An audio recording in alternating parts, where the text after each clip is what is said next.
if you would like to grab it there. I want to thank St. Vrain Valley School District, Boulder Valley School District, the NAACP Boulder County Branch, the Town of Erie, and Alicia Graves, who I will introduce in a moment, for your help and coordination to make this event happen. We are so excited to have Dr. Allen here with us again this evening. Tonight's topic is more important than ever. We need to talk to our children early and often about race, inclusion, and the value of diversity. For many of us, these conversations are not easy and we don't know where to start, and that's why we're here tonight, to help give you a starting point for talking with your children or other children about race. One amazing Erie resident, Alicia Graves, is behind this wonderful series that we are wrapping up tonight. Alicia brought this idea to the town, the school districts, and the NAACP Boulder County Branch and turned her idea into a reality. Alicia was involved in the Being Better Neighbors March, the creation of Erie's Police Task Force, the creation of the Diversity, Equity, and Inclusion Advisory Board, and placing DE&I committees within Erie schools. She is a member of the Professional Standards Review Panel and also serves as the chair of the Education Committee of the NAACP Boulder County Branch. She has lived in Erie for 5 years with her husband and 2 young boys. With that, please help me welcome Alicia Graves.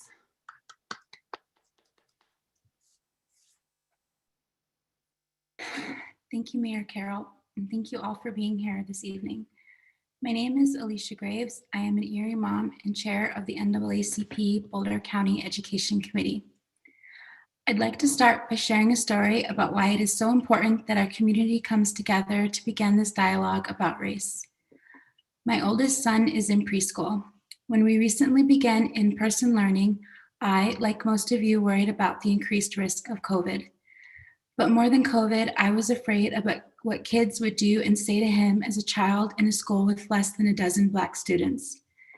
The reason I felt so afraid, especially this year, is that I was unable to enter the building with him. Last year, as I would walk him to his classroom, I'd notice white children stop and stare at him. Before COVID, I could walk with him and shield him from their stares. Now, I am not able to leave the car. My protection ends in the parking lot. I have seen kids who don't want to sit next to him or share their toys, or who run away when he comes near. I've watched a child refuse to touch him because they thought his brown skin was dirty. A week after going back to school, his preschool teacher told me he had made a new friend. She told me about the little girl who approached him, introduced herself, and asked to be best friends. Every morning, as his teacher pulls him from my car, I watch this little girl reach her arms out for my son. I rarely see them apart. She is constantly by his side. She is the shield I am not able to be. I later learned that her family had already introduced the concept of race to their children. It was not a coincidence that her daughter was comfortable befriending my son. He wasn't new to her because her family had already talked about race with their children. What I hope you gain from my story and these conversations is that our children are learning about race and forming biases at an early age. Who else besides you do you want to teach your children about race and racism? If we aren't talking with our children, we have no voice in shaping their understanding. Do you want your child to be a shield or the reason someone doesn't want to be their beautiful selves? Our speaker for this series is Dr. Rosemary Allen. Dr. Allen earned her BA from California State University at Long Beach, her Master's of Education from Lesley University, and her doctorate in equity and leadership in education at the University of Colorado, Denver. She is currently an associate professor in the School of Education at Metropolitan State University of Denver. Dr. Allen has served as the director of the Division of Early Learning and in Youth Corrections with the Colorado Department of Human Services.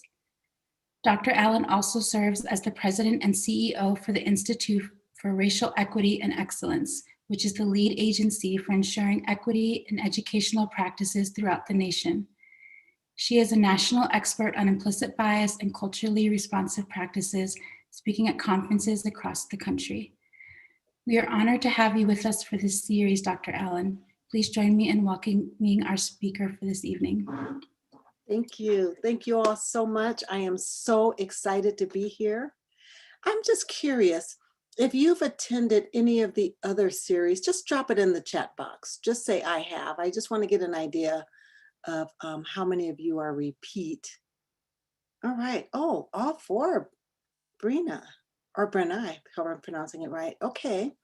So today is different.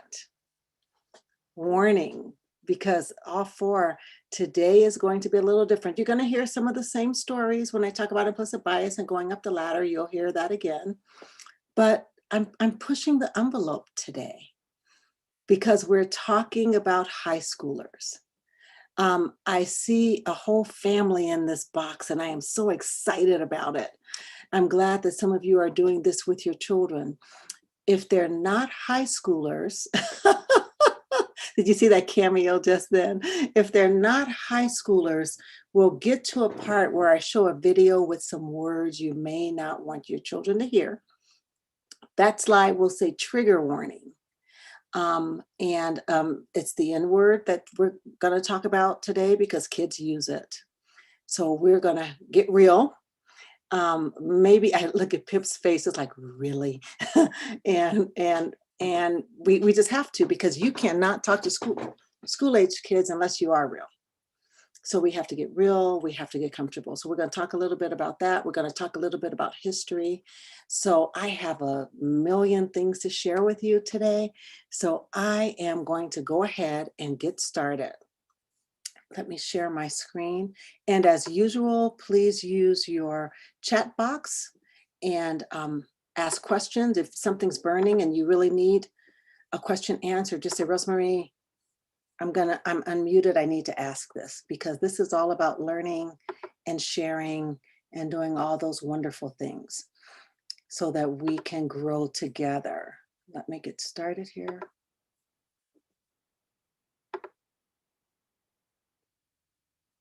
That was weird.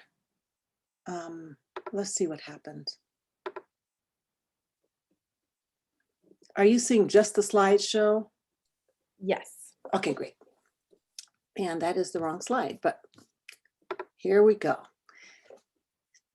Oh, I think we're talking to high school students about race. I'm sorry I didn't change that. And for many of you, you know that this is a safe space. And people challenge me on that. They say, is it a safe space or a brave space? Can we really be safe having these conversations? People are brave when they're safe. When they feel safe, then that allows them to be brave. So I like to start with safe space. And we allow each other the space and grace to grow. What does that mean? It means that we're going to make mistakes. We're going to get uncomfortable. We're going to say the wrong thing every now and again, but we don't beat each other up for that. We allow each other the chance to grow and to learn from it. So our basic understandings and assumptions is we know that the race relations, racism at all levels is truly a mess. It's a mess in the country and in the world right now. But we have to understand that we did not create this mess. We didn't create this mess, so we don't have to blame and shame each other because we're here. And while we didn't create it, we do have a personal and professional responsibility to do everything we can to correct it. I was talking to a guy once and he was getting irritated. And he goes, you know, Rosemary, I've never, ever, ever in my whole life owned a slave. And I said, that's awesome. Because I've never, ever, ever in my whole life, been one. You didn't own slaves, and I've never been a slave. So we got that straight. But we both are impacted by the residual effects of that system, and how do we correct it? So no blame, no shame. Where you are is okay. You may be exposed to information tonight you didn't know about, and you say, oh my goodness, I did that before. Where you are, it's perfectly okay. But when you know better, do better. Once you learn, then you have to act. So for those of you who don't know me, I refer to all kids who are minors as children. And I do that for a reason, because we forget their kids. A 16-year-old can make you forget their kids, but they are kids. And if we could look into their brain and look at that brain development, we would be reminded. They're children. And another reason I do this is because Black and brown children, especially boys, are adultified. If you want to look up the adultification of children of color, and we forget that they're kids. And one of the scariest things, especially for Black and brown boys, is that even teachers who have knowledge of child development, they overestimate Black and brown boys' age by at least 4.5 years.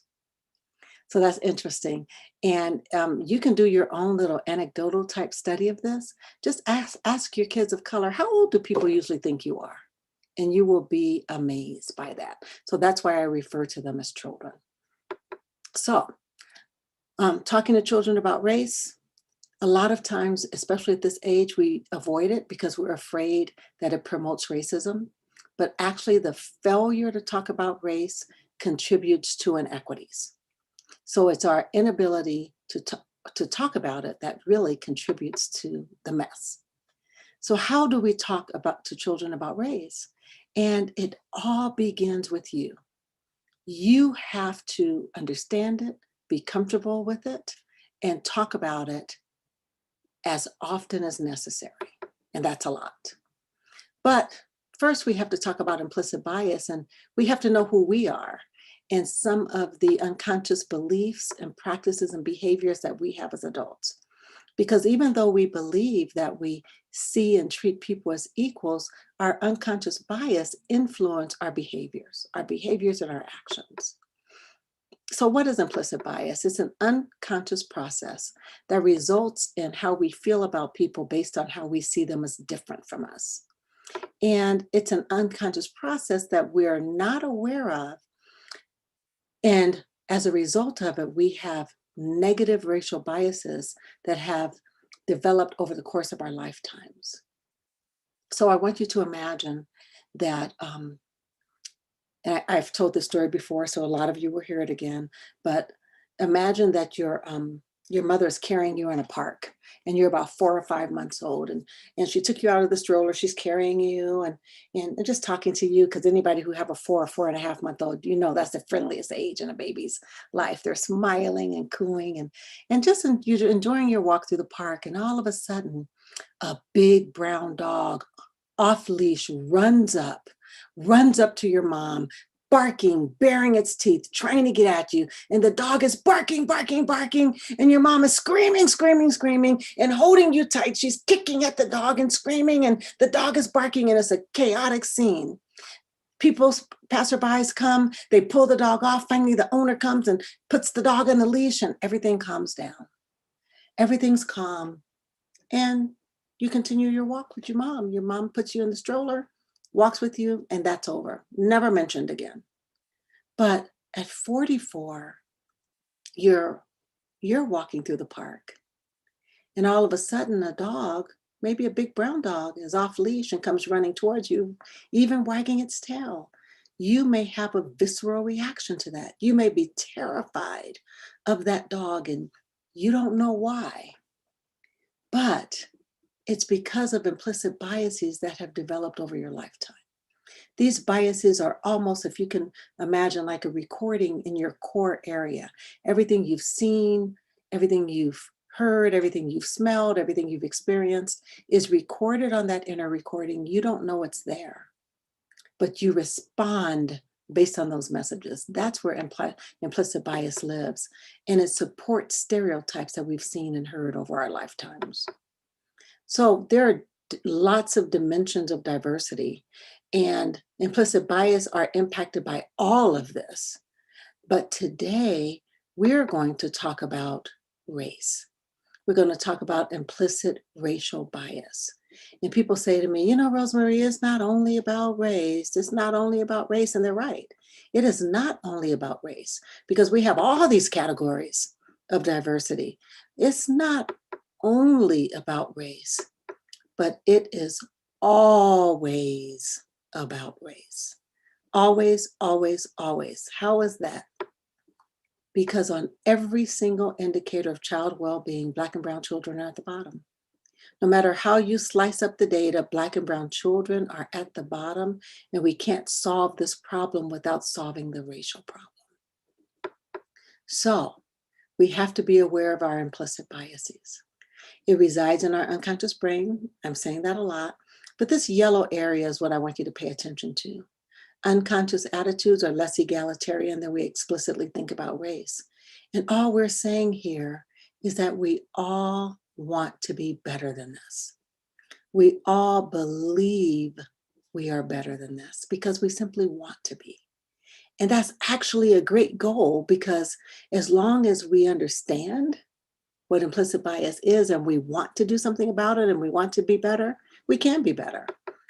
It is important to understand the causes of implicit racial bias so that we can do the intentional work, and the key word here is intentional, the intentional work that it will take to mitigate the negative consequences and bring it to our awareness. And one of the ways that I like to bring it to our awareness is by using the ladder of inference. And this ladder of inference, many of you have seen it before. I just use it as a visual. And like any ladder, you start climbing it from the bottom. I select data from what I observe. Every single time you see a person, you size them up. You just do it, and you do it immediately. I see a person on the screen, I'm going to pick on someone. I see a person on the screen who's yawning and rubbing their forehead with a hat on. Now, I am looking at this person, and immediately I'm thinking, this must be an art teacher. He's an art teacher. I'm thinking kind of artsy, high school, worked all day, kind of tired, but insisted on coming here. I believe they have a dog and drives a Subaru. Any of that true? You are like pretty spot on. I teach music at Frederick High School, and my first car I bought was a Subaru. We have a Subaru, and there's 2 dogs in this house right now. And everything about the working and being tired and insistent was correct. Yes. I promise you, we did not talk before this at all. But we size people up, and sometimes when we size them up, it's a gift. But sometimes it's a curse, because I could have said, "Oh, look at this guy. He's sleepy and yawning and barely wants to be here. Someone might have made him be here. And he's probably all this artsy stuff and thinks that his classes are as important as my trigonometry and this and that." And it could be really negative, but we size people up. Thank you for letting me do that to you. Appreciate it.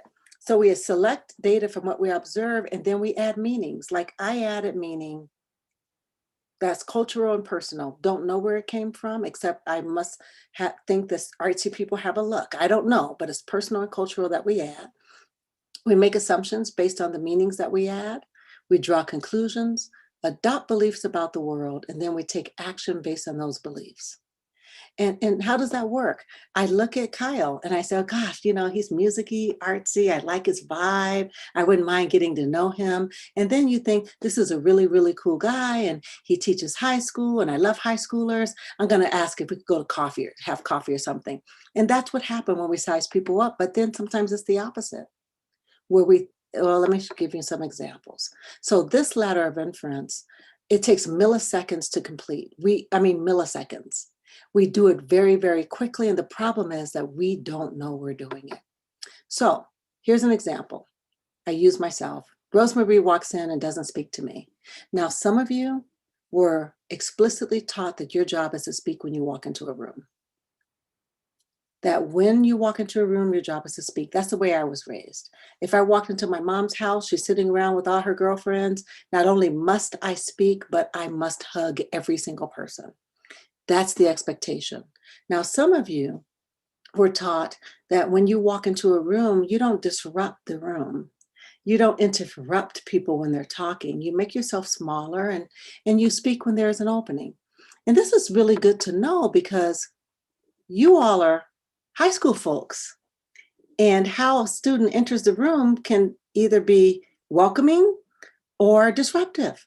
How many of you have had a student like me who talks to everybody when they walk in, who comes in late and is totally disruptive? Hey, hi. They might not even say anything, but they're just waving. That's that person who may have grown up with the cultural expectation of speaking. And then you may have the other ones who walk in late, who kind of sneak over and sit down very quietly and don't say anything. Cultural disconnect. And it may jive with your culture or not. So I select data. Rosemary rushed right past us and she didn't even speak. I make stuff up based on my cultural and personal meanings. She has an attitude. She didn't even bother to speak. I know she doesn't like me. I don't think she likes you either. And then I make assumptions. She thinks she's better than us because here we are, we're paras, we don't matter, and she doesn't even bother to speak. And then we draw conclusions based on our beliefs. She'll never treat us fairly. You know what? I don't know how long I'll stay here because even if I go to school and get my degree, I don't know if she would even promote me to a teacher. And people go up that ladder very, very quickly. Here's another one. The observable data is, let's just say it's a big Black boy. So, oh my goodness, look at that boy. He's big and he's rough. I wonder if he plays sports. He's big. You know what? Let me find out what he's about. I'm going to speak to him. I add my personal and cultural meanings. I spoke to him, but he didn't speak. I think he has an attitude. I can't believe it. I was friendly and he didn't even bother. He looked at me like I was crazy. I better watch him. I make assumptions. He's probably going to be really aggressive with the other kids. He's not friendly. He wouldn't speak. He's so big. If he gets into it with one of the kids, he's going to hurt him. I draw conclusions based on my belief. I know we're going to have to put him on a behavioral plan. And you've decided all that just as quickly as I decided Kyle was an artist. Without knowing him, just taking one look at him, we go up the ladder very, very quickly. Some of you have heard my worst story about going up the ladder, but I'm going to share with those of you who did not. It's my most shameful story about engaging in implicit bias. And it happened a few years ago when my son was at attending Howard University in Washington, D.C. Anybody familiar with Howard? It's actually where our vice president, actually, that's her alma mater. She was actually the commencement speaker when he graduated from Howard. But Howard was, at that time, it was in the middle of a very undesirable neighborhood, a lot of violence. It was very dangerous. So it was very difficult for us to relax and let him go there. We're glad we did because he blossomed there. He really did. He did very well. But he was on campus. The dorm was on campus. Everything's on campus. And between his sophomore and freshman year, sophomore and junior year, he wanted to move off campus. Now we are more likely to engage in implicit bias when we have to make snap decisions, we don't have enough information based on ignorance, and when there's fear. So that's a recipe for being influenced by implicit bias. And while this wasn't a snap decision, it was a very uncomfortable decision for us. But anyway, we said yes. And I went online, turned into a mama bear, found a house that he could share with 4 graduate students close enough to campus where he didn't need his car or anything. So he went and met his 4 graduate roommates. I was happy about that because he's like an old soul and that would have been a great fit for him. So he met them, they met him, they fell in love with each other, ready to sign the lease. I wasn't ready. It's like, no, I got to see this place for myself. So I booked a flight, flew over to DC so that I could meet the people and see where he's going to be living. Now, as a side story, I have sensory integration processing disorder. Any special ed teachers on? Yeah, so you know exactly what that is. And the way that it shows up for me and my son, actually, is as adults, is the way that we get lost. That proprioceptive issue, we lose ourselves in space. We don't know where our bodies are. So when we're driving and we get lost, we get very, very lost. It's physiological. Lightheaded, dizziness, disoriented, can't find your space. Even when you see something very familiar, you can't make sense of it. I got lost 4 blocks from here, from my house, believe it or not. And I knew McDonald's is on the corner, but do I turn left? Do I turn right? I had no capacity to figure it out. That's what that inability to process that sensory integration, the sensory input does. So anyway, that's a side story. It'll make sense in a minute. But I'm really excited. I get my rental car. I'm driving. My son's in class, so he can't meet me. And I'm feeling good because I have my GPS, lifesaver for people like me. So I'm driving and I'm about to make a left turn. And I know I'm on the right street because I see the pink house. That's like a major win. Oh, there it is. And I make my left turn and I'm right about to pull in to park. And as I'm pulling to the right? People with sensory issues have a hard time with left and right, if you didn't know that. I'm about to pull in, and as I'm parking, I look at the house next door, and standing on the porch is a very dark, rather large Black man. He has on a white t-shirt. He has on jeans. He's not sagging, but they're low because of his belly. He had a belt on. And I took one look at this man, and my very first thought in milliseconds was, my son can't live here. This place is too dangerous. My second thought was, I hope the housing office is still open. I need to go get his dorm room back. And my third thought was, what the heck just happened? Did I just look at a Black man and decide the neighborhood was too dangerous for my Black son? I could not believe I did it. To this day, I can't believe I did it. And even though some of you have heard the story now for the fourth time, my heart still races when I say it, because it's such a shock. I mean, I looked at a man who literally looked like my husband. And I was so ashamed of myself. The only thing I could do, it was such a shock, and I was filled with such shame that I caught my breath. It was like,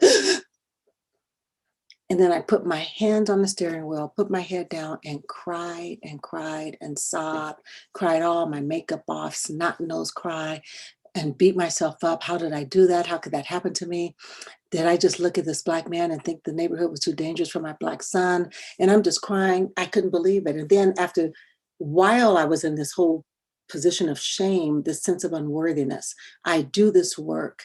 I tell people about this. I'm trying to change minds and hearts. And here I am. And I'm so engaged and wallowing in this shame that I forget how long I'm sitting. Because when I look over, the guy's looking at me like what is going on here? And when our eyes met, he saw I was crying. He races down the steps. And I'm thinking, oh crap. Oh, what kids are. Oh man. I need to take off. You know that feeling? And I thought, I could just take off. He doesn't know me. I have a rental car. He's never met me before. Maybe he didn't get a good look at me. But I didn't take off. And I did what I'm going to encourage you all to do, and do your best to stay and face it, to face the fear. Just face it. What was the fear? And I'm sitting there, and he gets down and he goes, ma'am, are you okay? Are you okay? I straighten myself up and I get out. I said, I'm okay. He goes, well, no, you're not. You're crying. What's the matter? And I'm thinking, what's my excuse? What excuse can I give? I'm thinking, well, and then I'm saying, you're going to think it's silly. And I'm trying to think of an excuse. He goes, no, what is it? I said, well, I have sensory integration processing disorder. And when I get lost, I get really lost. I get really high. And I just went on and on. He goes, ma'am, calm down. It's okay. I know what sensory integration processing disorder is. Another bias. You do? Because I'm wondering, how would you know that? But I didn't say that. I just said, you do? He goes, yeah, I do. But where are you trying to go? What's the address? And I gave him the address. And he giggled a little bit. And he said, ma'am, you're right here. And I'm like, oh, thank you so much. By this time, I've settled down, and I wanted to start a conversation, face the fear. And I'm saying that because I want you to face the fear when this happens to you, not if, but when. And I said, well, my son's a student at Howard, and he's going to be living here. Are you a student at Howard too? And he goes, well, kind of. I am kind of. I said, well, what does kind of mean? Either you are or you aren't. He said, well, I'm a resident at the hospital. I'm affiliated with the medical school. I'm like, oh, I would have missed that. And I have to say, I was impressed by that and ashamed by that. And I was thinking, I would have missed it. This guy is a future doctor, and all of a sudden I labeled him too dangerous for my Black son to live next door to. But he didn't have to be a future doctor. He could have been a Walmart worker, a janitor. He could have worked at McDonald's. He could have been homeless. But what he should not have been was labeled dangerous because he was a Black man standing on his porch. And I did it. I own it. I accept it. I've forgiven myself. Any Black or brown men who are listening to me right now, I ask for your forgiveness because I know this is your life. What I did to that man happens to you all day, every day, in every situation. But I did it. And what shocked me so is I did it, and I love Black men, love them unashamedly. My daddy, greatest man I know, all of his brothers, my uncles. I mean, I was an adored kid. My uncles nurtured me and loved me. Each one of them had a different pet name for me. My brother, my husband, my son, my nephews. I've never had a bad experience with a Black man. How did this happen to me? It happened to me because I too am impacted by implicit bias. Right here, this fourth bullet, implicit biases are not aligned with our explicit beliefs. Had you told me I was capable of that, I would have told you that you were not telling the truth. This last bullet, implicit bias disrupts our conscious commitment to equity and fairness. This is who we believe ourselves to be. This is what we believe. But the reality is we're all biased. We're all biased. Amy said she once taught that the two key ingredients to implicit bias is living in a society and having a brain. Absolutely, it's a human issue. That's who we are. It's not our fault, but we have to accept that we're all biased. The minute you believe you're not, you become one of the most dangerous people in society, because then there's no checks and balance system. You think you're above it and you have no way to check your behavior.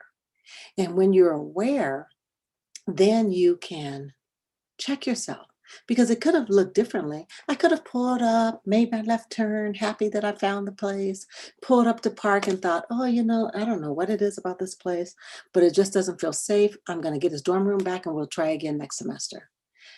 Whenever you get that feeling, like I did, I want you to stop, notice, and wonder why.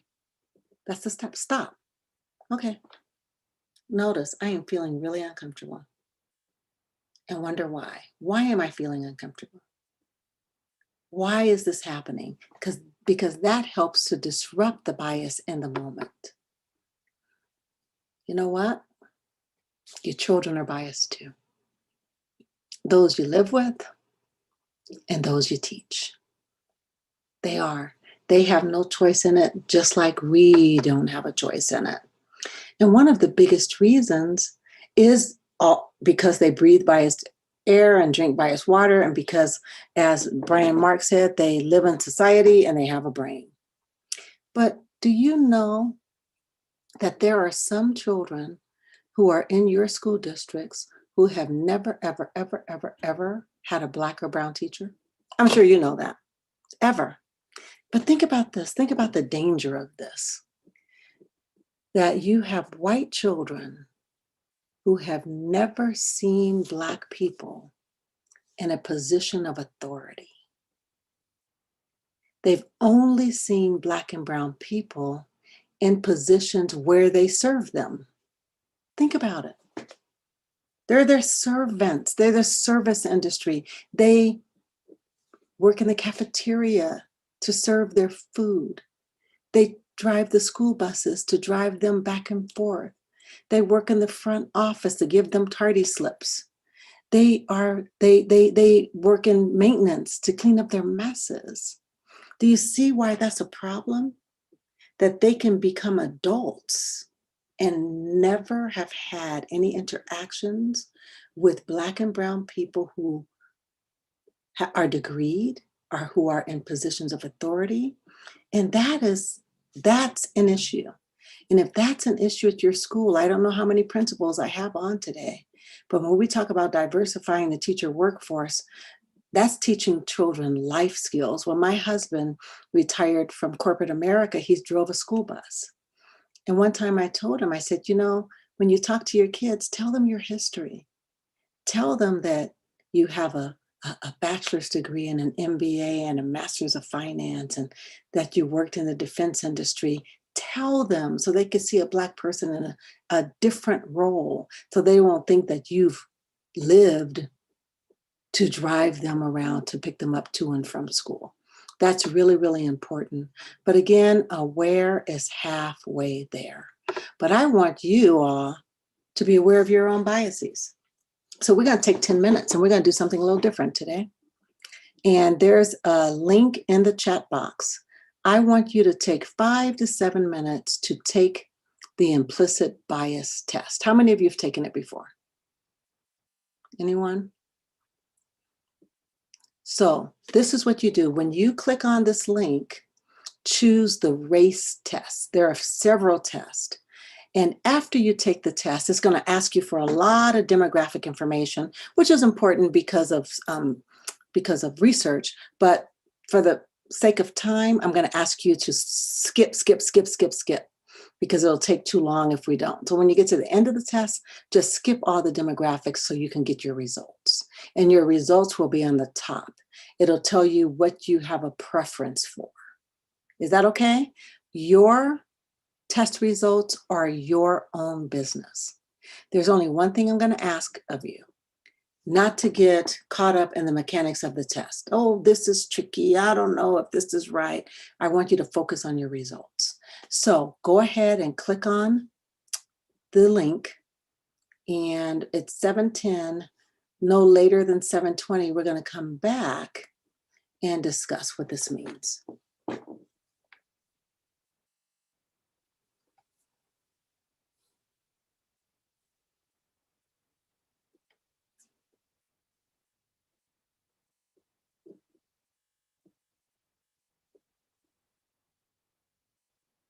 And if you like, you can turn off your cameras. That'll be fine if you want to. I'll keep mine on just so you know I'm here. Dr. Allen, would you like me to show a timer on the screen so folks know when to come back? Oh, that would be awesome. I can do that. Okay.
I just wanted to let the few of you know that joined late. What we're doing is allowing folks to take an implicit bias test for a few minutes, and then we'll get back and talk about it.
Dr. Allen, I'm going to go ahead and stop sharing the timer so you can use this last minute to get your screen back up and going. All righty. Thank you so much. You're welcome. People just about done? All righty. So Vanya, I don't know if you can hear me. Yes, you can because you're translating. Please apologize to the participants who are Spanish speaking that it didn't occur to me that there wasn't a Spanish version of this. I apologize for that.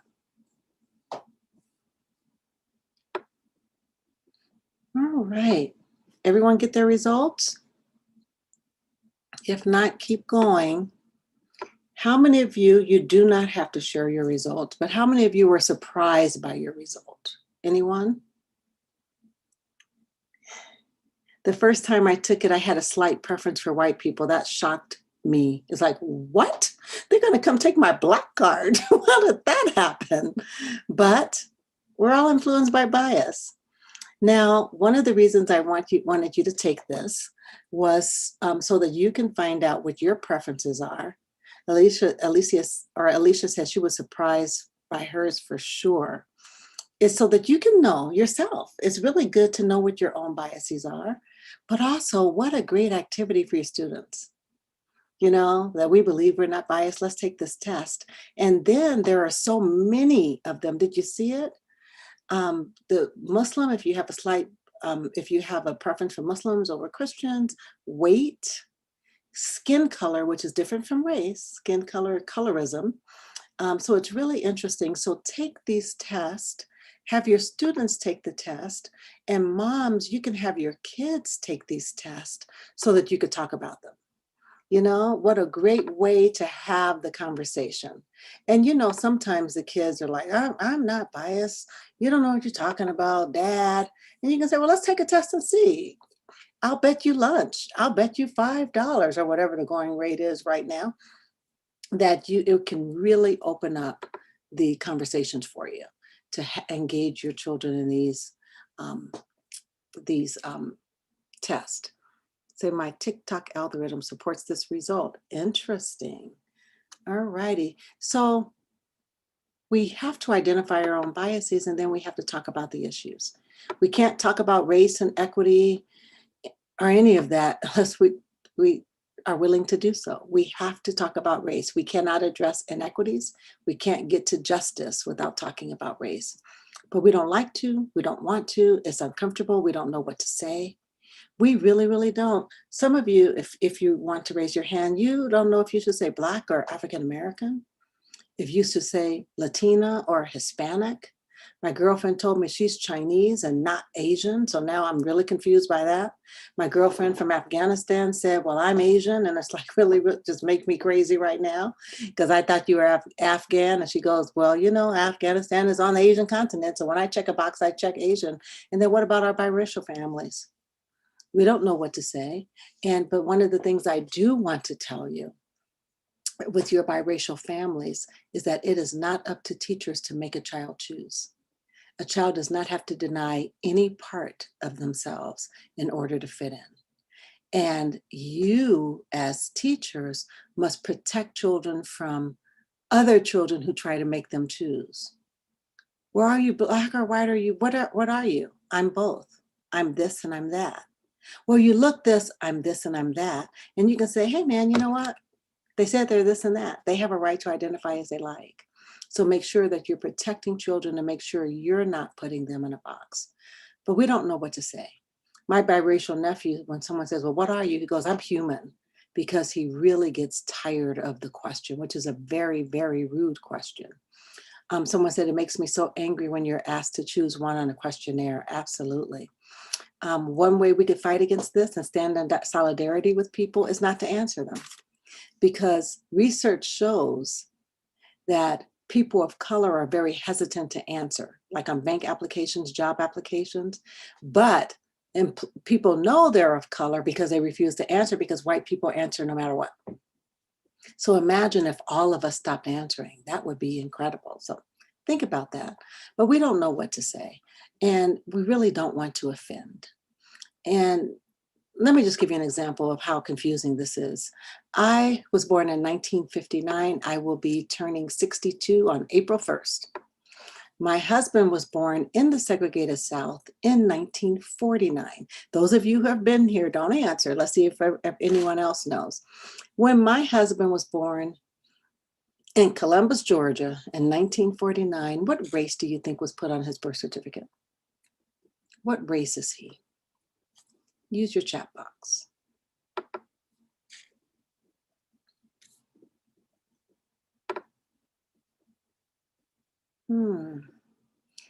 Not Negro.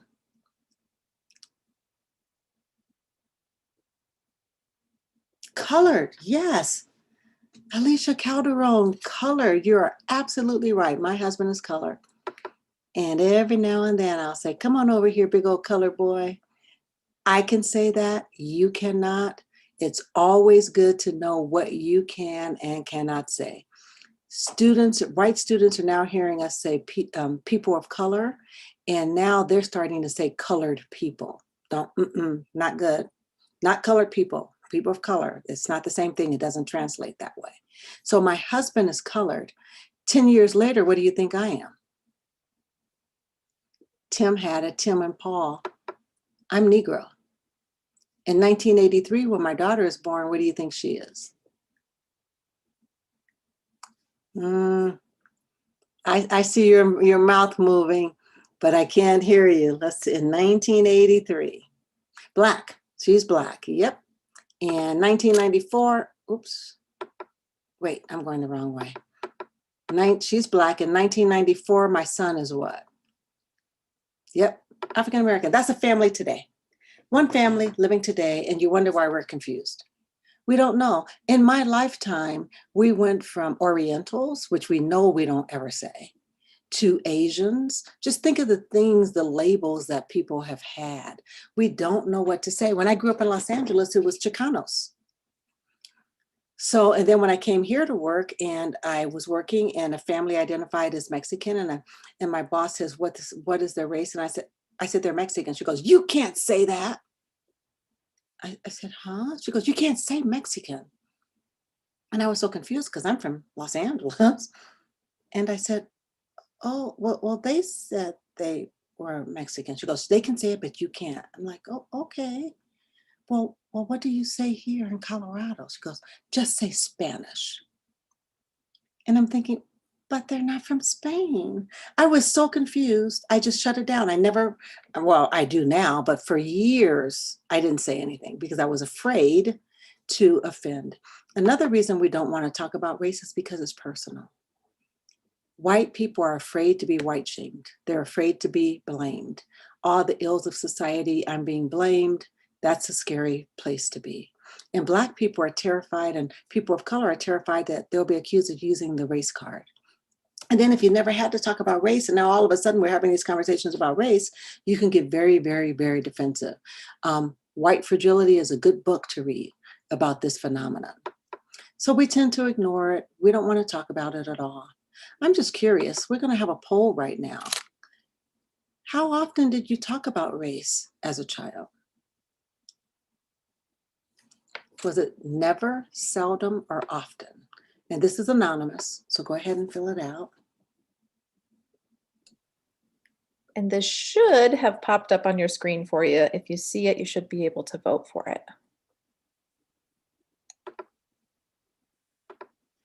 Although I don't see anybody voting, can I get a thumbs up or someone voting if it's on your screen? Yes.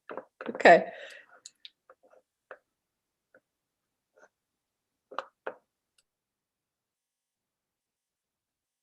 Is it working now, Gabby?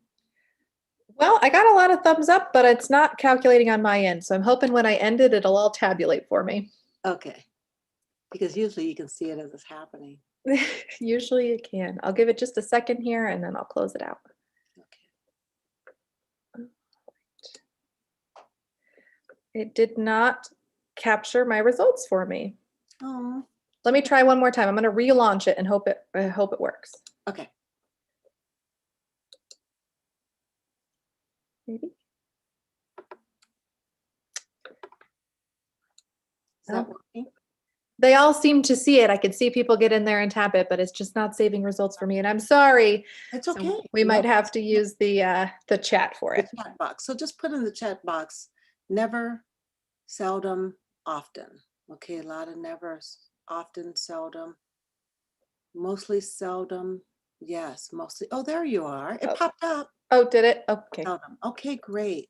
So when we look at this, we know that we have quite a few seldoms, some often, and some never. But just that the conversations were not widespread. They didn't happen often, which has resulted in people adopting this colorblind or race neutral ideology, which is what we have to avoid, because many of you may have been brought up to say, I don't see race, I just see people. I don't see race, I just see students. But that's not true. When you logged on, those of you who hadn't met me before, you saw that I was Black. You see it. A Black student walking in your classroom, you notice. You don't look at them and think, oh, I don't see race, so I don't know what they are. It's just not true. And it's kind of insidious to even believe that. And when we do, issues of equity are avoided. And this fallacy is promoted that we're beyond bias and racism. And then it ignores the data. And then we begin to blame communities of color. And it also promotes this invalidating the experiences and identities of people of color. And this is what we cannot afford to do. So what I want to do, any history teachers here tonight? Because if so, you might really like this next section,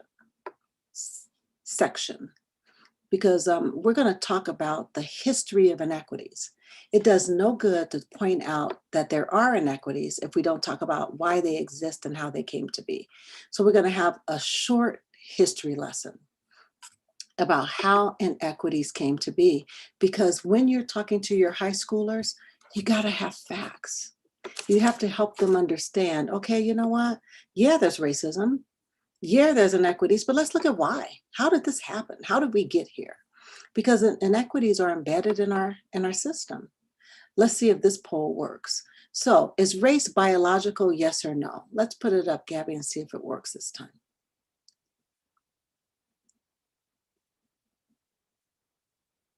Okay, history enthusiasts. I'm doing my best and the polls are not working for me today. We won't worry about it. But Sorry the about that. answer is race is not, thank you, Tim and Kyle, race is not biological. It's a social construct. It's a classification of human beings that's politically defined. We are 98% alike under the skin we're in. Under the skin, we are the same. So if Kyle needed a heart and heaven forbid something happened to me and our blood types and tissue types matched, my heart will beat in his body. I do believe in organ transplants. That's the only area that we're probably race neutral. That no one says, well, I don't want that black heart in my body. I don't think anybody ever says that. I think people are glad to get organs and our organs will work across this so-called thing about race. It was totally made up. We don't have a poll, but the question is, what came first, race or racism? And racism came first. Ta-Nehisi Coates says, racism is the parent and race is the child. Race was created it began with opportunism to hold power and wealth. And that was the institution of slavery. It led to slavery. It resulted in the creation of race to create a wedge between classes. It became a way to classify people. Before this, if you want some more context, look up Bacon's Rebellion. Before this, there was no concept of race, but when poor whites and poor freed blacks and enslaved Africans decided to come together against the wealthy who owned them, they had to break that up. It was the Bacon's Rebellion. And the way they did that was to elevate whiteness. You don't get with them. They're black. You're not black. You're white. So instead of having them work in the fields, they made them the overseers. They made them, they were part of the slave patrols where they went and caught escaped enslaved people. And that actually turned into our police departments. So look at the history of that as well. But it was created to justify slavery and to drive a wedge between the classes. Just think about what we're doing right now. Think about how people are fighting over crumbs when you have someone like Jeff Bezos who's making billions of dollars, while here we are fighting over crumbs. You think if you make $200,000 a year, you're big stuff. That's what they make in a day. And here we are fighting, and they're creating this race war when race is not the issue. The very people who are telling you you don't need health insurance have the best health insurance in the world. That's a whole nother thing. So it's embedded in practices and fictitious sciences, all of that, and it leads to widespread prejudices and biases. So was slavery a long time ago, true or false? And I'm going to keep going because I have a lot to share. But it's false. Actually, absolutely, Kyle, it's false. Slavery, when you look at this map, I want you to notice this. American slavery from 1619 to 1865, 246 years.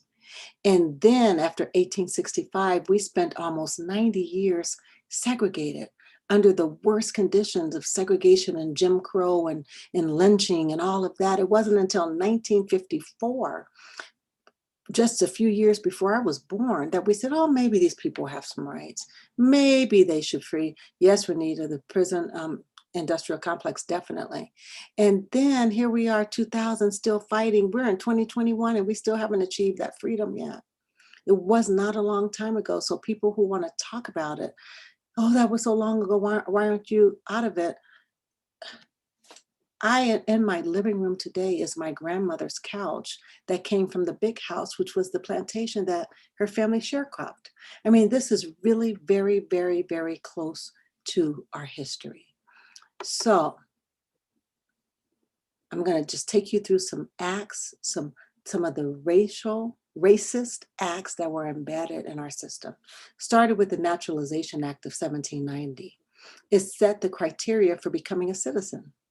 2 years of residency, proof of good moral character, and an oath to support the Constitution. And it gave white immigrants citizenship, the right to vote, political power. So white Europeans came, then they brought their enslaved people, not slaved, enslaved people, because they didn't bring slaves over. They brought people over and enslaved them. So let's talk about that nuance.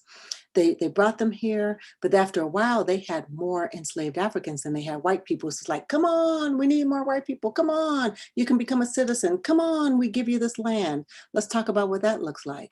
And remember, everybody who came over, we were not white. Irish people weren't white for a long time. They were let into the club later. So were Italians. So while that was going on, there were generations of enslaved people who were still enslaved, not allowed to read or write, counted as 3/5 of a person, suffered the atrocities of slavery. And in the meantime, we had the Indian Removal Act, just take the indigenous people and take them off their land. It was signed into law, and it granted unsettled lands west of the Mississippi in exchange for Indian lands. And then the Treaty of Guadalupe, which is 55% of Mexican territory, became the United States. And it's present day Arizona, California, New Mexico, Texas, Colorado, Nevada, Utah. There are people, I live in, well, we're in Colorado. Here we are in Colorado. You have generations of Mexicans who were here before Colorado was ever Colorado. So when you hear people say, we didn't cross the border crossed us, they're talking about their stolen land and the need to reclaim it. And then in 1862, the Homestead Act. Look at this. They removed folks, the indigenous people from their land. The land took the land from Mexico.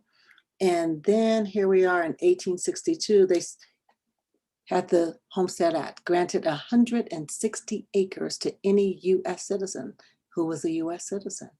It was free, absolutely free. If you lived on that land for 5 years and improved the land by building a home or producing a crop.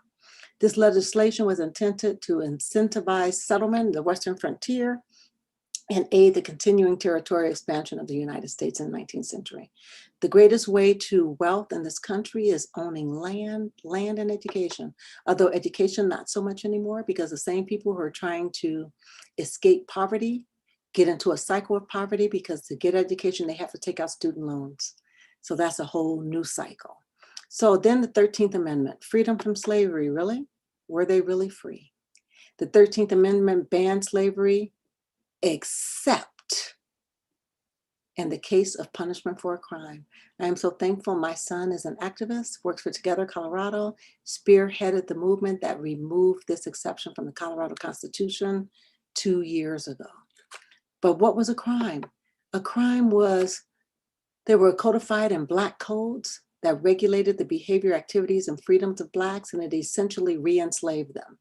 There were forced labor contracts, so vagrancy, if you were standing on a street corner not working, they could pick you up and say you're a vagrant, put you back on a plantation. And then they take your children and call them apprentices and force them to work the crops as well. So they were really re-enslaved through the Black codes. And then after that was sharecropping. Former enslaved people established subsistence farms that had been abandoned. Andrew Johnson restored the land to the former owners, and many enslaved people became trapped in this system of economic exploitation known as sharecroppers. Now remember, it was against the law for enslaved people to read or write. So many of them didn't even know how to do math. I mean, they would be killed if they learned. So it made it impossible for them to keep their books. And this system made it impossible to generate and pass down wealth. Sharecroppers owned nothing but their labor, and they were always in perpetual debt, because when the plantation owners or the masters settled up, of course, the sharecroppers were always in debt. They never had any cash. And when you read The Warmth of Other Suns by Isabel Wilkerson, one of the greatest books to understand this ever. And after you read that one, read her book, Caste, if you haven't read it yet. 2 amazing books. And then this was the beginning of the wealth gap. And then we had the GI Bill. Black people went and fought in the war, came out, everyone had access to the GI Bill. Not really, it really wasn't available for Blacks to use freely. It allowed white veterans to prosper and accumulate wealth in the post-war era. Think about it. How many of your family members, your fathers, your grandfathers took advantage of the GI Bill, got an education and bought what? Land. They bought property, but it didn't deliver on the promise for veterans of color. It's a contributing factor in driving the gaps in wealth, education, and civil rights between Blacks and whites. How is that? The GI Bill's language didn't exclude Blacks, but there was a push for the program to be administered by individual states instead of the government, and the states set their own criteria. And because of inequities in the system, it created inequities in how you could use the GI Bill. Segregated schools, like vocational schools, they had inadequate supplies for vocational programs such as plumbing, electricity, and printing. There was a lot of intimidation and fear of lynching, inequitable implementation of unemployment benefits, and redlining. Look at where you live and look at the history of redlining. It's a decades-old practice of marking maps by race to determine if you're going to loan people money for mortgages or not. It made purchasing a home very difficult for Black veterans.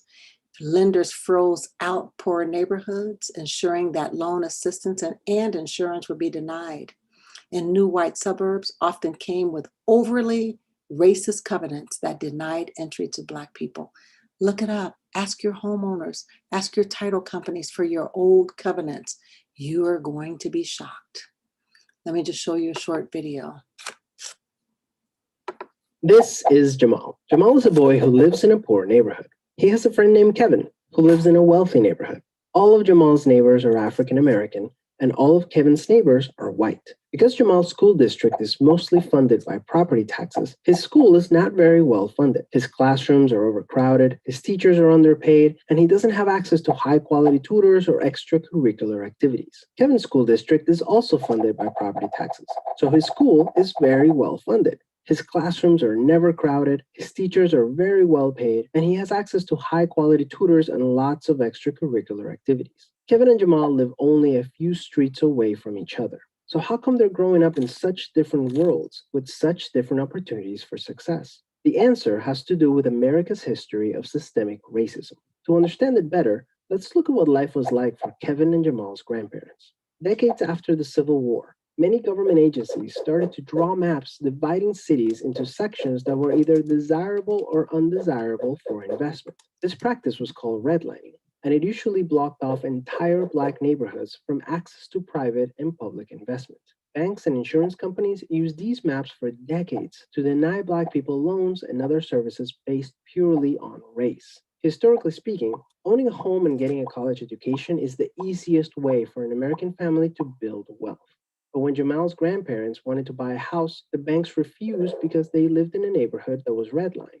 So Jamal's grandparents were not able to buy a home, and because colleges could prevent them from attending through legal segregation, their options for higher education were really scarce. Kevin's grandparents, on the other hand, got a low-interest loan to buy their first house and get accepted into a handful of top universities, which traditionally only accepted white students. This opened up a wealth of opportunities that they were able to pass on to their kids and grandkids.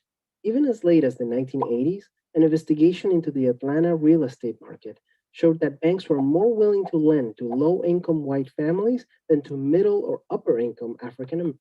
Did you hear that? They're more willing to lend to low-income white families than upper to middle-class Black American families.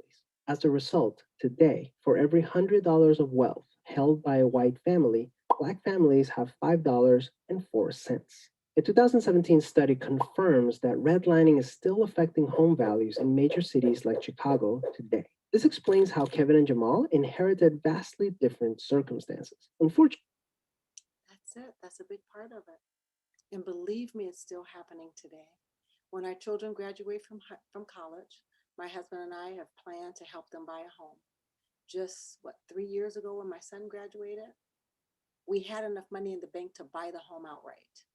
All of our credit scores were over 800. We were turned down twice by 2 lenders. The third, I got a mortgage broker, and they said, well, we don't like the way they verified your income, or we can't make a sense of this, or something. It was just ridiculous. By the third time, I was totally fed up. My volume went down. You can't hear me. Let me stop sharing and come back. All righty. Is that better? Not yet. Is that better? Yep. Okay. So the mortgage broker we hired, who looked at our entire portfolio, he got so frustrated with a third lender that he finally said, you might want to Google her. I don't think you want this type of publicity, because I did tell him, I said, if something else happens, we're the perfect people.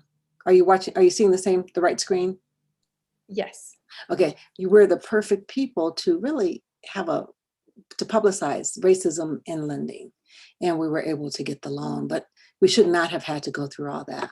This is Jamal. But so when you're talking to your students, play that video, because it's not only what happened in the past, but about what's still happening to a target group of people and others that serve as historical the reminders of historical targeting.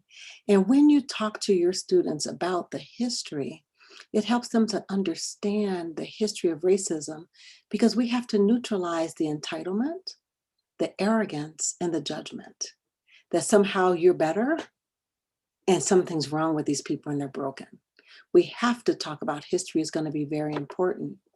And we have to understand the stages of racial awareness, that by the time children are 5 and 6 years old, they have the same level of implicit bias as their families.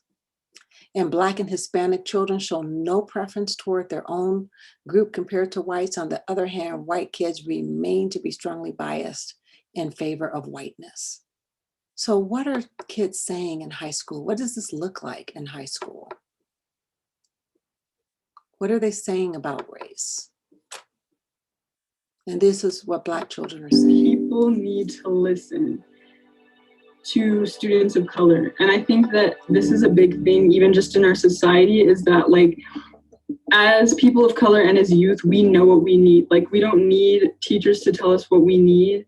So I think that the most important thing is to like give us a seat at the table, give us an opportunity to tell you, like, this is what we need, this is what we want to improve our schools.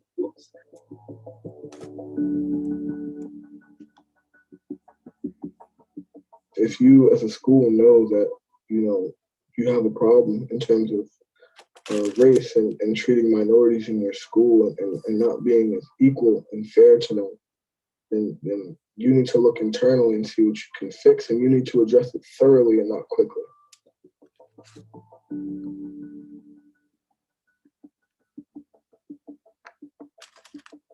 Sometimes students aren't really heard. Some of their ideas are shut down.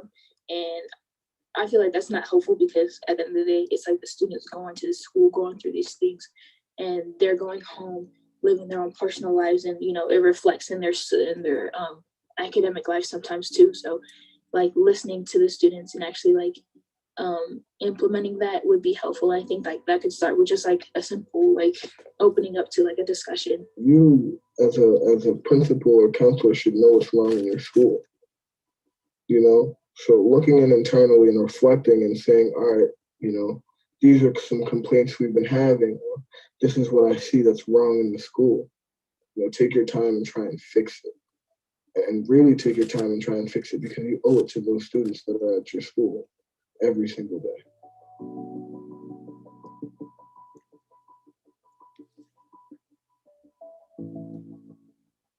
Just by being honest and like being real with the students and not being willing to like shy away from like the stuff, like, because we all watch the news, we all are all on social media, so we see everything that's going on.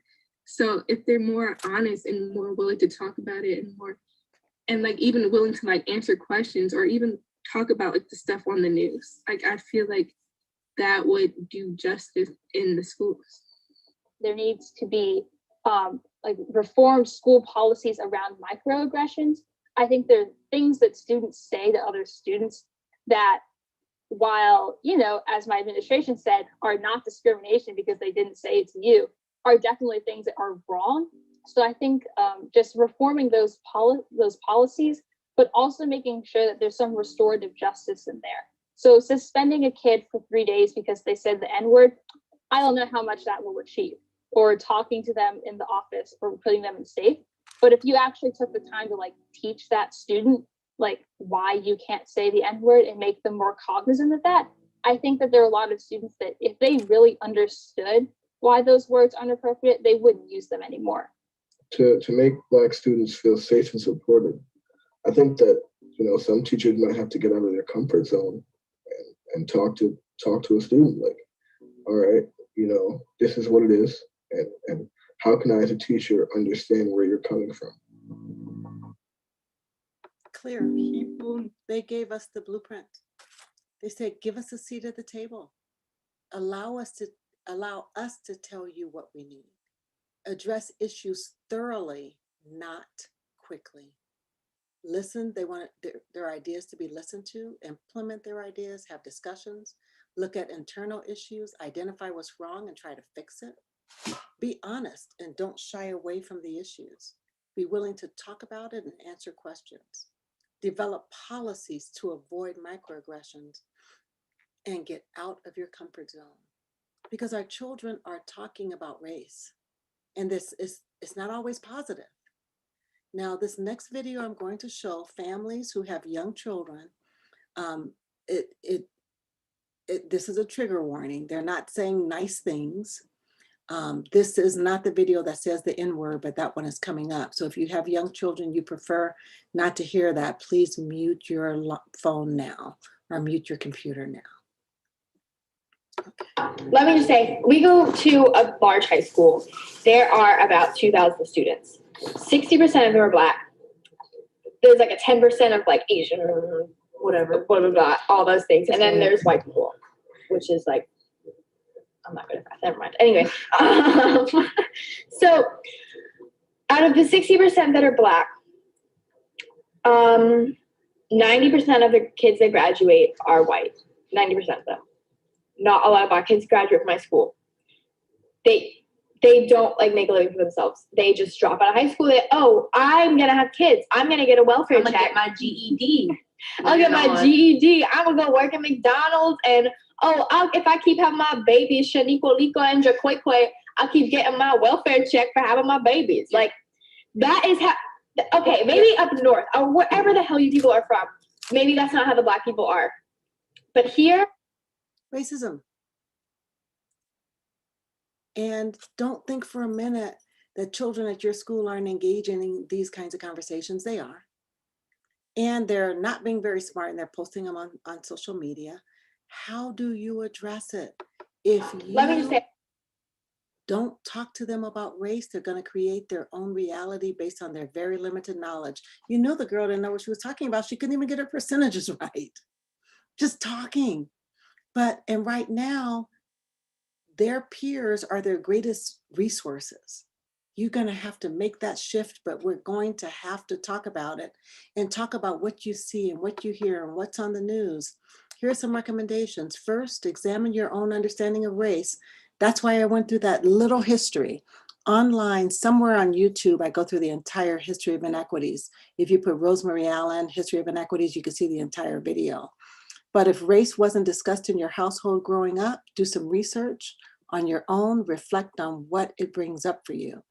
The more you understand about what race means and how it permeates our society, the better equipped you're going to be talking to high schoolers about it. And set some guidelines. So before you have these discussions, say, you know what, we're going to talk about what happened to the Asian man who was pushed down and died last week. And we're going to continue to have these conversations about race. So because we're going to have them in this classroom, with your students, create guidelines. What are some of the guidelines we need to set up to make sure everyone feels safe? One is we listen for understanding, not to respond. We don't listen to respond, we listen to understand, and we don't interrupt. We deal with strong emotions. People feel strongly about this, and how you feel is important. Then we're going to establish trust because no one's going to be harmed here. And then we're going to share our airtime. But have your students, high school students can create these guidelines with you. And let me tell you something about high schoolers. They rarely rebel against their own rules. When they set the rules, they rarely rebel because then they're rebelling against themselves. And then help them accept uncertainty and discomfort. A safe learning environment doesn't mean that you're going to be comfortable. Be prepared for these conversations to be messy and complicated. Share with students that deep learning is the lasting and long-term learning, and they might be uncomfortable, but stay willing to do the work, because in our discomfort is where that growth occurs. So the goal is not to be colorblind or race neutral. It's completely natural to notice race and other characteristics. We want people to notice, but not treat others differently in a negative way because of it. It lets students know that noticing differences does not promote bias. Judging and discriminating based on race, that's what does it. And acknowledge that learning about race and racism is a process, that you're not going to solve all the problems in the world that day or that semester. This third bullet, defining words in the language of race and bias, can be one of the first things you can do. So I'm going to quickly just go through some definitions so that we can all be on the same page. BIPOC. Most of you have heard BIPOC, Black, Indigenous, People of Color. Why did we go from people of color to BIPOC? It's an attempt to center the voices of the Black and Indigenous communities. It's an attempt to be inclusive of the histories of oppression. And BIPOC is a valuable way of thinking about how violence against the Black and Indigenous population is foundational to the country. So the reason that we're not using people of color so much is because it's a term that grouped all non-white people together in ways that weren't productive. For example, having a conversation about police brutality against people of color when the data shows that police brutality disproportionately impacts Black people, saying people of color is not helpful. When you say people of color, then you're erasing the fact that Black people are being shot down on the street in videos across the nation. And then some of you may have heard this term, ADOS, African descendants of slaves. That is not as popular, but I want you to know what it means if you hear it. And then white privilege.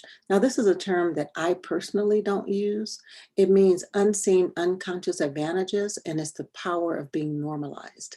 I don't use it because so many white people have a visceral reaction. I grew up in rural Colorado and there wasn't a privilege and I worked hard. So to get away from that when I'm trying to facilitate conversations, I use, white privilege, the word privilege, especially for poor white people, sounds like a word that doesn't belong to them. And what I use is white advantage, that you have your white skin allows you certain advantages. And then the difference between individual, institutional, and systemic racism. It's really important that we can articulate that so students can understand. Institutional racism is racism that's codified in American institutions, the justice system, the financial system, health, hospitals, laws, the criminal justice system. Institutional racism is embedded in institutions. Systemic racism occurs when those institutions create this web where they work together and they create a web of pervasive racist practices that's infiltrated in all American institutions. So some of you have probably heard that Black and brown people are dying disproportionately from COVID-19. You may have seen my 9 News segment where I said they're not dying from COVID-19, they're dying from systemic racism. And how is that? This is when these systems are working together, where they live in poor neighborhoods and have environmental injustices, exposed to lead, exposed to roach droppings that cause asthma, no supermarkets in their neighborhoods. So they're obese and eating poorly and have diabetes, and then the health system has failed them. So all these systems work together. And then when COVID comes along, you see it. So they're not dying from COVID, they're dying from the racist systems that impacted their ability to be healthy, to live in an amazing neighborhood, to go to good schools, to have fresh food, and to have doctors that they trust and care about them. And that's how that works together. I also want you to understand whiteness. Have you all heard the term whiteness before? Whiteness refers to the way that white customs, culture, and beliefs operate as the standard by which all other groups are compared. When we're looking at achievement gaps, what are we doing? We're comparing all children of color to white students. Look at that. Whiteness is the normalization of white racial identity throughout America's history. and have created a culture where people of color are seen as inferior or abnormal. You may not believe this, but I promise you your students do. They normalize whiteness in your schools, and they see children of color and biracial children as others. Let's listen to this for a second. Whiteness is, in the United States, is the culture, the set of legal practices wherein which those categorized as white are always at the top. So whiteness is a phenomena that exists well beyond the will of individual people who might be categorized as white. So she said, it's the culture. It's the set of legal practices where those who are categorized as white are always at the top. It exists beyond the will of individual people who might identify or be categorized as white. So whiteness is not white people. It's the system of whiteness that exists beyond individuals. So be aware of that. And then we have to provide opportunities to learn about others and foster empathy. Keep in mind, we're fostering empathy, not sympathy. Sympathy puts white children in a superior role to feel sorry for others, but empathy says, doesn't everyone deserve this? When we watched the video about Jamal, I live in Douglas County. When my children went to school here, they had a set of books at school and a set of books at home. When I asked the principal why, because it seemed like a waste of money, they said, well, we've conducted studies about how heavy backpacks are, and we don't want to have future problems with children in their bags. While just up the street in Denver, they barely have a single book, let alone 2 sets of books. So doesn't everyone deserve that? You bring diverse voices and perspectives into your classroom in other ways besides just personal sharing. This means books and movies and literature and music. You have a music teacher here. Kyle, I'm thinking about, the whole hip hop curriculum and how, it is now a degree that you can get in teaching to teach children through hip hop culture. And we can use these things to dispel stereotypes, create a deeper respect and understanding of others. I can be honest with you, I could not get with country music. I just couldn't hear it, turn it off. My girlfriend's a singer, and she said, listen to the lyrics. We sat in the car and I'm like, what? She's telling a story? Oh my goodness. We sat in the car 25 minutes as she had me listening to her favorite country singers, fell in love with it. Never thought that would ever happen to me because we're so divided. We just don't think that pertains to us. Inspire hope and activism. As students discuss race, they may be interested in addressing the racism in their interpersonal relationships. You can help your students identify racism when they see it and call it out in a variety of ways. This could happen at home and this could happen at school. And be comfortable with the terminology. For some of you, some of those terms were new. I'll be honest again, I was very uncomfortable using the term whiteness because when I speak, I really want people to hear me. That's why I make myself vulnerable. I share my good, bad, and ugly because I want people to say, okay, me too. Me too. So be comfortable. And if you're not comfortable, be honest because students know it. They know it. Who owns that?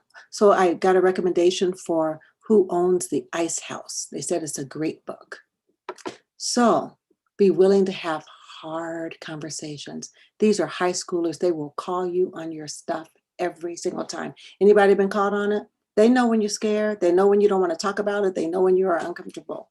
Get comfortable. And if you're not, say, we're going to talk about this and I'm uncomfortable and you may be too, but here we go. Talking about comfort. Trigger warning. This video uses the N-word. If you are uncomfortable and you don't want your children to hear it, now is the time to mute your computers. Are we ready? Okay. I'll walk over.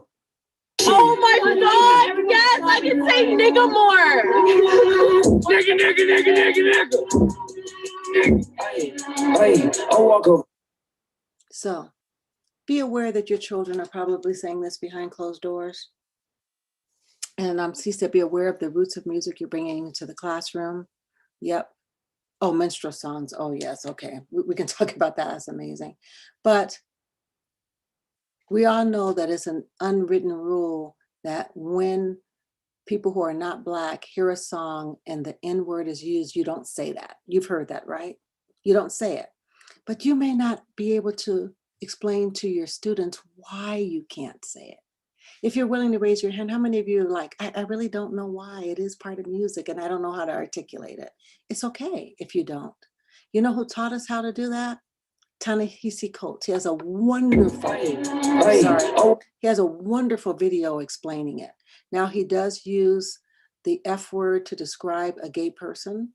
I want you to hear that again, trigger warning, but he's not promoting it. He's saying he doesn't use the word, but I want you to know he says it.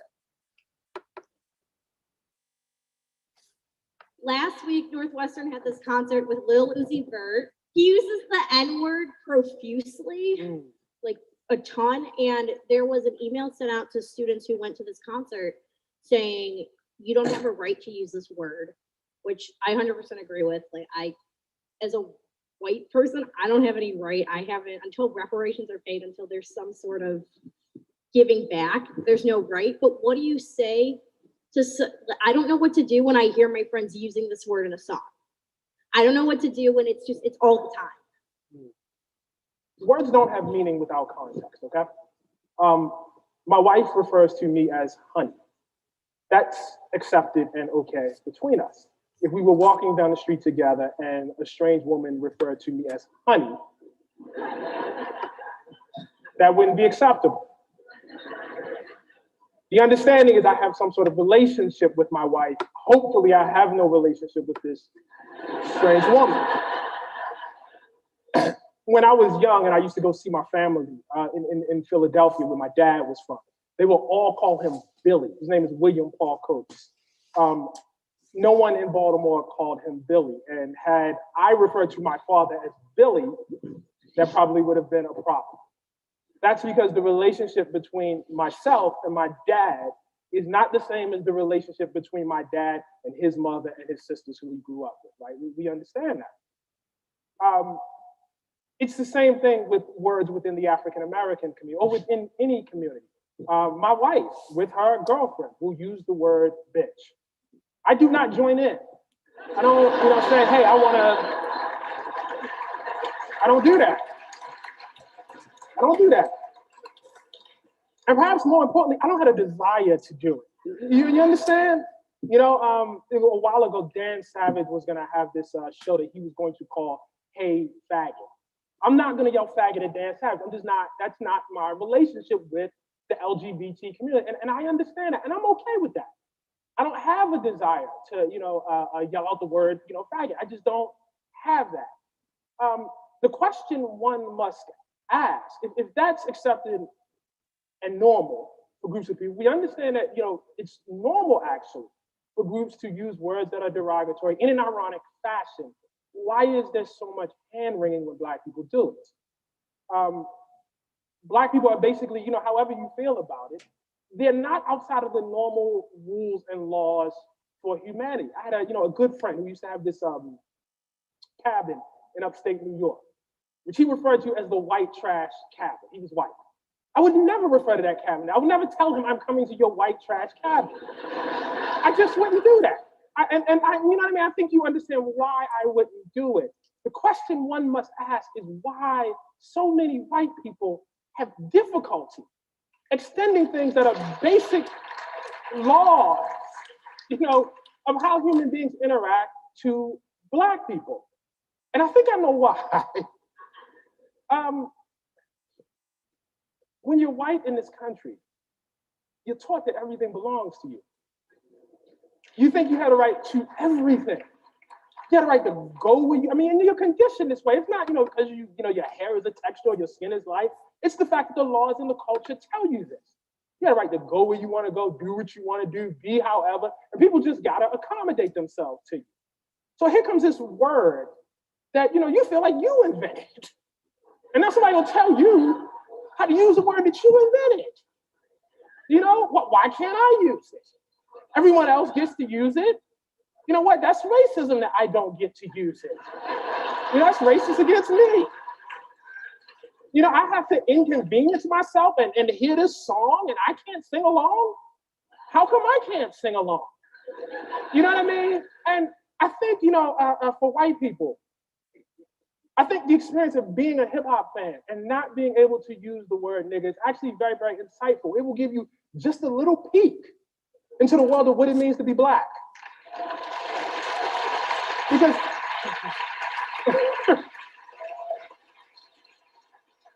because to be Black is to walk through the world and watch people doing things that you cannot do, that you can't join in and do, you know? And so I think there's actually a lot to be learned from refraining.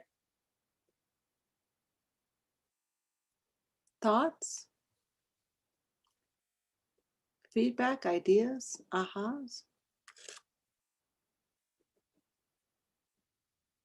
You can process that. If you have anything, drop it in the chat for me. So we have to, yes, it is a Howard alum.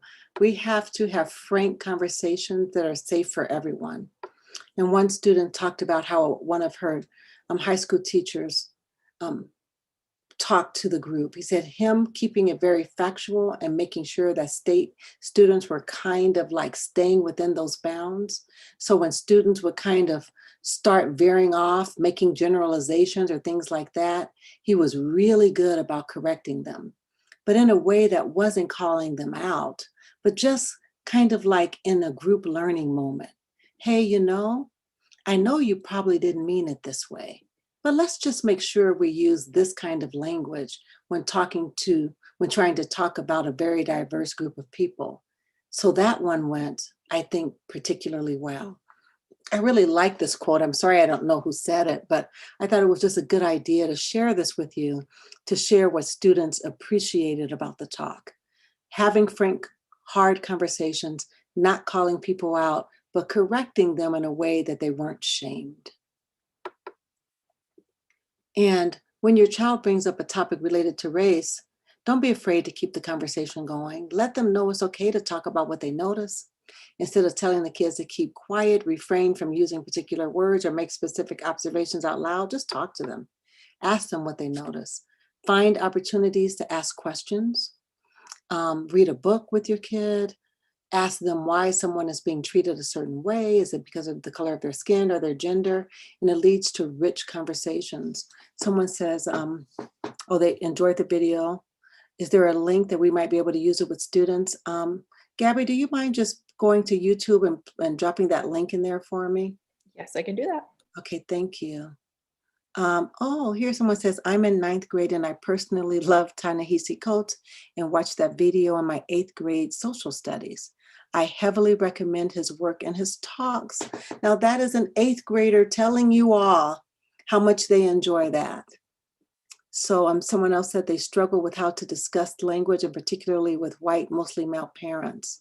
I'm glad that was useful for you. And to be honest, I was afraid to play it. You know, I talked to the mayor, I talked to Alicia, I said, I'm gonna push the envelope a little bit here, so I'm glad it was worth it. So you also, like I said the other night, model difficult conversations for your children. When you see something, say something, and your kids will learn to do the same thing. You have a responsibility to interrupt racism when you see it. Model what you value. Live your values out loud. Live your values out loud. People should know who you are and what you stand for. Children observe parents and teachers' interactions with others. The way you stand up for your values is a powerful model for how your child could stand up for their values. Be someone who will speak up. Decide you're a person who will speak up against bigotry. You will not let hate have the last word. But in order to do this, you have to develop a treasure chest of responses. Because if you don't, something will happen, something that will be said, and you will be absolutely neutralized in the moment. Has that happened to you? You don't know what to say. You're just kind of stuck. And about 5 minutes later, you come up with the best response ever. It's like, oh, I wish I had a rewind button because I would go back and say this or say that. To avoid that, especially as adults who are modeling for our kids, develop a treasure chest of responses. You can say things like, that offends me. Or, you know, I'm sorry, I just don't find that funny. Or I'm really surprised to hear you say that. You can also say something like, what do you mean by that? Why would you say something like that? What point are you trying to make by saying that? Or, you know, that was hurtful. I don't know if you meant to be hurtful. I'm going to give you the benefit of the doubt this time, but that's some hurtful language you just used. Or using that word as a put down and it offends me. Or using that word doesn't help other people to feel safe here. Of course, you have to make these statements your own. Someone said the other day, oh, I'm just not that nice. They have to be your own. They have to be your own. Using that word doesn't help others feel safer, except it here. If you have a rule in your classroom that this is a safe space, then you can say, look, remember we agreed this is a safe space? And when you say something like that, it doesn't help people to feel safe here, and I can't allow it. I won't let anyone do it to you, and I'm not going to let you do it to anyone else. So it has to be yours. So someone had another one that said, that's something I didn't expect to hear. I love that. Someone said, my biracial son doesn't feel comfortable calling out racism when it happens to him because he's afraid of becoming a bigger target. How do I deal with that? My son the same way. At Highlands Ranch High School, a bunch of kids were calling him the N-word. I had no idea until he almost cracked. He emailed me, said, I can't take it anymore, Mom. I can't take it anymore. They keep doing this. I didn't have any idea what was happening.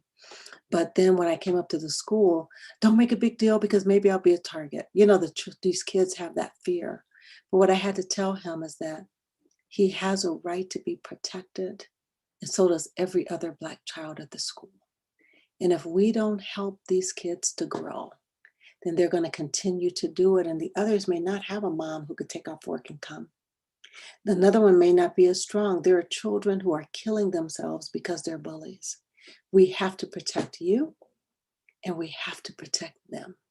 So we have to say something. If you don't want to say anything to them, then tell me, tell a teacher, or tell someone else you trust.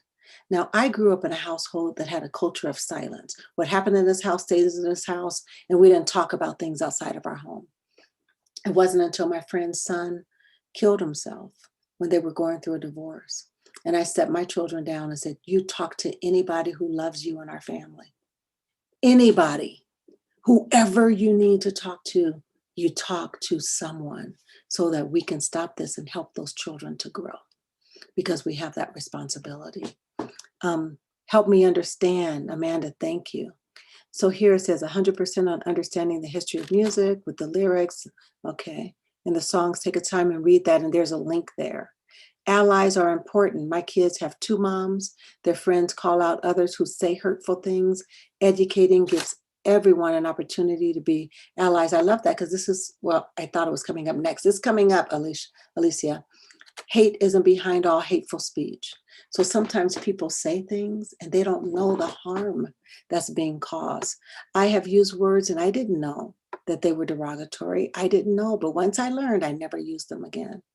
So when you hear a person say something, give them the benefit of the doubt. Like when my student says, you know, there was a colored girl in my classroom, and after class, I called her in and I said, you can refer to her as Black or African American, but the term colored is derogatory. She goes, but we say people of color, so I thought she was just colored. And I said, no, and I don't want you to make that mistake with someone else. You know, so gently helping to educate people. It's not your job, and it is your job to educate yourself. But if I say something wrong, I want to know. I want to hear it, and I wouldn't mind if you tell me, because that stops me from embarrassing myself or offending other people in the future. So that's something that we can do. Oh, here it is, Alicia. Echo. If someone has said something biased and someone speaks up, echo what that person said. So if I say, if Kyle and I are standing in line and 2 people are speaking Spanish and someone comes up and says, this is America and you need to speak English. And Kyle says, you know, this is a free country and they can speak whatever language they want. And I can say, yeah, and when you said that, that's really offensive. I'm sure it offended them and it offended me too. That power of the echo is very, very important. It can have a multiplying impact. And remember, it's okay to make mistakes. You're gonna make mistakes. It's okay. Many parents didn't grow up discussing race or racism. Many of you as teachers didn't. You might stumble over your words. You might share wrong information. Let the kids know that you're still figuring this out. And even today, I'm late grading papers. Anybody ever have that problem? And I told my students, I said, I'm gonna be as forgiving of you as you are to me. I will accept your late assignment if you will accept my late grades, and that's a compromise that we make.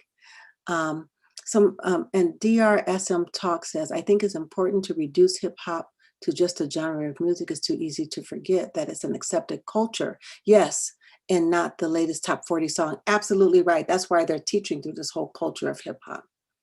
Oh, people say they were gypped, not realizing. Absolutely, Louisa, that's one of the words I said. I didn't know. And I didn't know Jew 'em down was related to Jewish people. My family were entrepreneurs and they used that term. And I didn't know until I was an adult that it was anti-Semitic and a really ugly word to use. So if we don't know, we don't know. Remember at the beginning, we allow each other space and grace to grow, and we don't blame or shame. And when you know better, you do better. Once I've learned what words are offensive, I stopped. Didn't try to defend it, just stopped. So I just want to quickly, over the next few minutes, go over what a white space is. What is a white space? These are spaces that are overwhelmingly white: schools, neighborhoods, universities, public places, spaces that are perceived to be off limits to people of color. And people of color experience acute disrespect, during which they're reminded, you don't belong here. Let me give you an example. In my picture, I really don't care. Okay. Because you don't belong in this development. Yeah. Okay. What's your name? I'm not telling you. We live here. I live here. Okay, where do you live? Why would we tell you any of this? Where do you live? I'm not telling Where do you live? I'm not telling you. Okay, not a problem. I'm gonna call the gate and have you all arrested. Okay. You do not deserve to be in here. Okay. Not only don't you belong here, but you don't deserve to be here. Why? It really amazes me how polite these young people were. Why would we tell you that?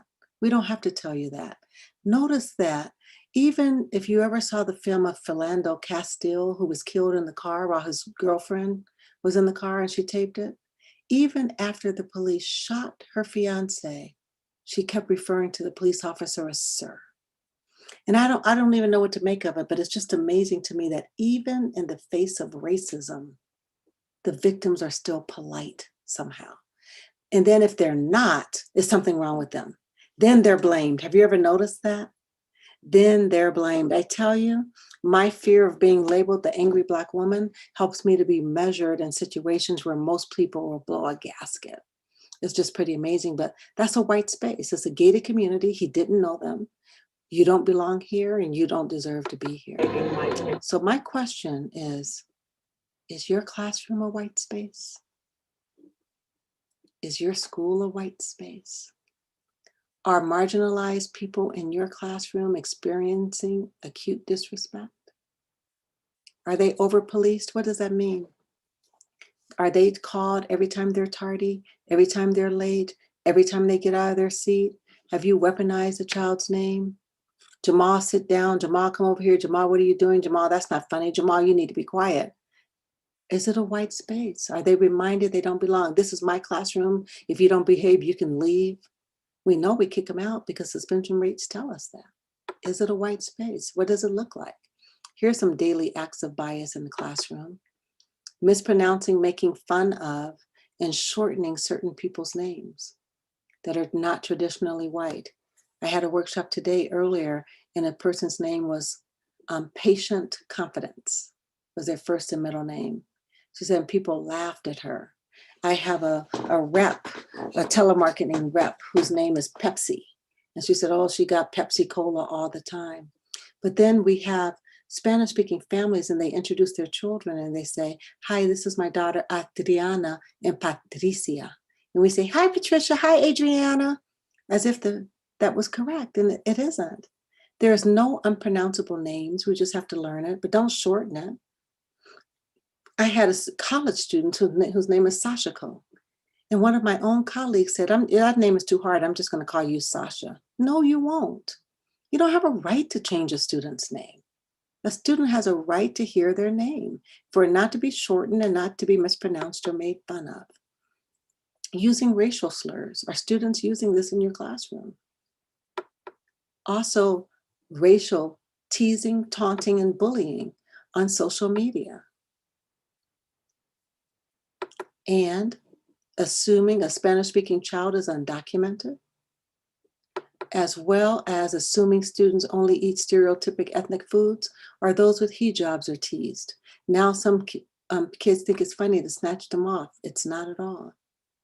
So in this chat box I have a student whose name was My Son is Love. My son is love. My son is love. Isn't that amazing? So who are we to tease people? My son is love. I love it. I had a student named Hallelujah. Oh, the teachers had a field day. Hallelujah. How could they do that to that child? Hallelujah. And when we found out that that was her 9th pregnancy and the first baby to live, when the baby was born, the mother just said, hallelujah, hallelujah, hallelujah, as her baby was being birthed.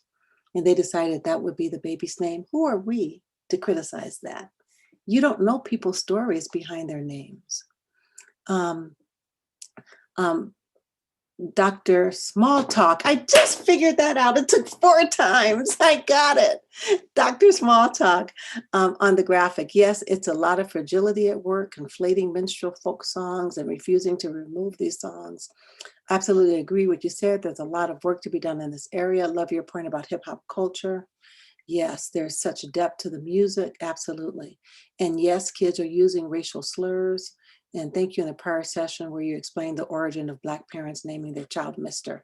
Yes, so I'll say that for those of you who didn't hear it, in the South, when I said about my husband, come on over here, big old color boy, that's actually a racial slur. That's why I said you can't say it. To call him colored and call him a boy. The men were called boys and they were always called by their first name and never called Mr. So if you've ever had Black children or come in touch with them whose name is Mr., that was Black parents ensuring their children will be called Mr.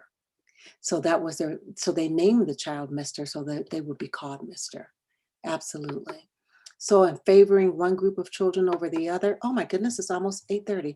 Calling on some children while ignoring others based on race, gender, or class, assigning roles based on gender, misinterpreting a child's way of being as being defiant.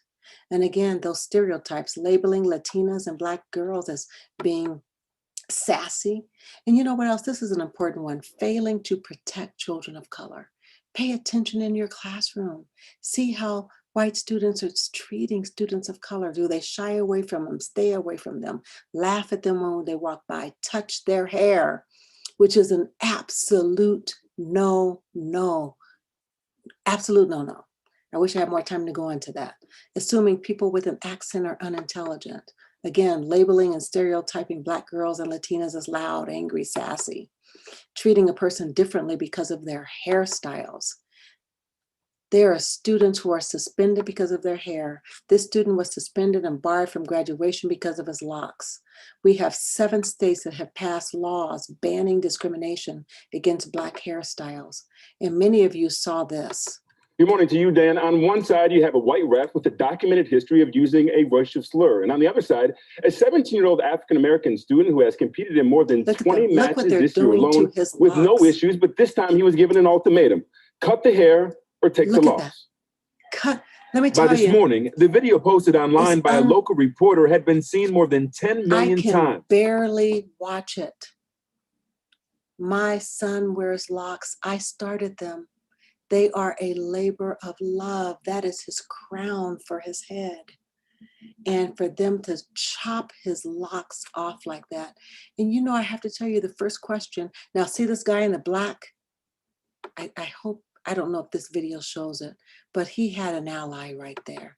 The guy in the black shirt, look at him. He's cheering him on. He's letting him know I'm with you. By this morning, the video posted online. This child is biracial. Biracial children are always one side or the other. And he was expressing his culture of being biracial through his locks. And he grew them. He had wrestled 20 meets, I believe, and it was never an issue. But this one ref said, cut them or you forfeit the game. And they chopped his locks off right there. And I often wondered, where was his coach? You want to know what allyship looks like? Both teams walk off. That's what it looks like. When I say live your values out loud, the coach say, let's go. And he talks to the other coach, I need you, man. No one forfeits, everybody stops. This is how we stand up and stand for our children of color. Good morning to you. So I want you to know there's a long history of white people trying to legislate and regulate the gravity-defying, shape-shifting glory of Black hair. White people may think that their rules are neutral, but they come from a mindset that, consciously or not, defines white hair as normal and Black hair as deviant, and Black hair must be controlled, conformed, or cut down. And we have to get away from that. So how do you control implicit bias? I'll be done in 2 minutes. I appreciate you for staying here. Deprogramming yourself, retrain your brain, accept and expect discomfort. Be intentional about expanding your reality. Seek opportunities to positively interact with other racial groups. Get involved with social groups that are racially and ethnically diverse.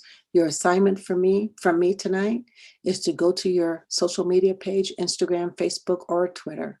Take a look at the people you follow or that you're friends with. Use a chart. How many Blacks, how many whites, how many Latinos, how many conservative, how many liberals, in every category of diversity, and see where you stand. Are most of your friends those who look like you, think like you, act like you? And if not, begin to join other social groups, follow diverse authors and podcasts. Share your non-biased, anti-racist belief with those in your network, and stand up to biased and racist individuals. Those are the things you can do as you talk to children about race. Thank you, Dr. Allen. Thank you so much. I've said it every time and I can't say it enough, but thank you, Dr. Allen. This is a tremendous gift that you've given us all. We're now better equipped to continue ongoing dialogues with our children, with other children about race and racism. Thank you to the Boulder NAACP. Thank you to Boulder Valley School District. Thank you to St. Vrain Valley School District. And thank you to our very own Alicia Graves for this gift and for continuing to give to this community each and every day. Thank you everyone for joining us, and please share with your friends. The series is wrapped up today, but we have so many other ideas for the future. So please sign up for our listserv, view those other recordings. There's more resources available. All of it's packaged at www.erieco.gov/community conversations. Thank you, everyone, and have a good night. Bye. Bye, everyone.